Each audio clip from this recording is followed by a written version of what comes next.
and welcome. My name is Chelsea. I'm an intuitive wellness coach, former naturopathic doctor, and I love helping people determine what they need to do to improve their health and their wellness from an energetic and clinical perspective.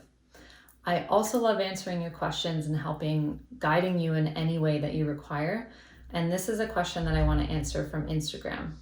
So someone is asking me, I'm tired of what my family thinks of me. They say I'm this, that, and the other thing.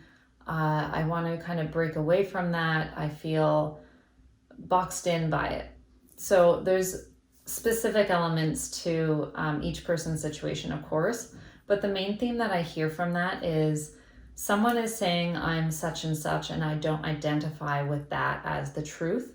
And this is my truth actually over here. And I want to know how to move forward. So there's a few things, and I did or will be touching on this in a more extended video where I talk about energetic boundaries and some of the interpersonal relationships associated with that, and specifically with family. But I do want to touch on this here, that we have the idea that we are powerless in situations where we actually have a lot of power. So even if it appears as though you don't have a choice, there almost always is a choice. And that may mean that it's just the choice of your perceptions and where you put your energy mentally, physically, otherwise. So for example, if someone says, oh, you're so disorganized, and you actually feel that that's not true, and it triggers you when they say that, and you want to, either show them that that's not true, or you just get yourself in a mental loop of how to prove that. That is an example of where you've given your power away to them. So we have a choice when we get triggered. So when we get triggered, it's basically touching a wound within us from some past experience or some event that happened that is a wound of abandonment, isolation, rejection. Those are some of the bigger ones. And when we are in a place of processing and we can kind of see a trigger for what it is, it's a beautiful gift, because we can actually take that point of awareness and we can choose to move forward with that awareness and say, okay, why did I get triggered? Okay, I'm allowing space for my body to process, and I feel like, this moment touches back to this time in my past. Okay, there's still some felt emotions there. So you can even, with enough practice, move into gratitude for that person triggering you, because it's allowing you the pathway to lead back to that healing point. And sometimes with my clients, we kind of do what would be called kind of a regression into either a past life or a past experience of a current life, just to pull out those pieces of information of where an event happened.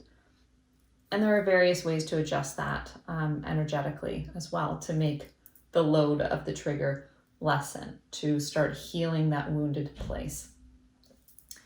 But the main point is this awareness. We always have a choice to either move forward unconsciously or move forward more consciously.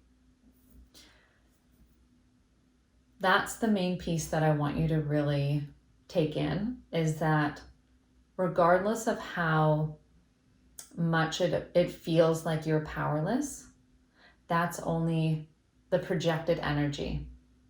Because oftentimes when someone's projecting like that you're this, you're that, it's because they want to have that pattern in the way that they're saying. So they want something to stay the same so that they don't have the light shone on them to make a change in how they behave or act or think or anything.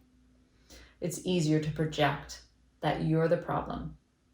And if you feel that that's not the truth, then that's the time to really take your power back and decide right then and there that you will not allow that projection to infiltrate the energetic boundaries, which is something that we can expand on, and that you can choose to go into the trigger and consciously work with it more.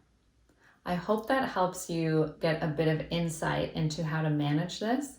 And if you want to expand on this further, my best recommendation for you is Body Connection Blueprint. It's my course where I outline everything that I did to increase my empowerment level, my connection with my body, which also boosted my intuitive skills and gifts, and it helped me shift my physical symptoms as well.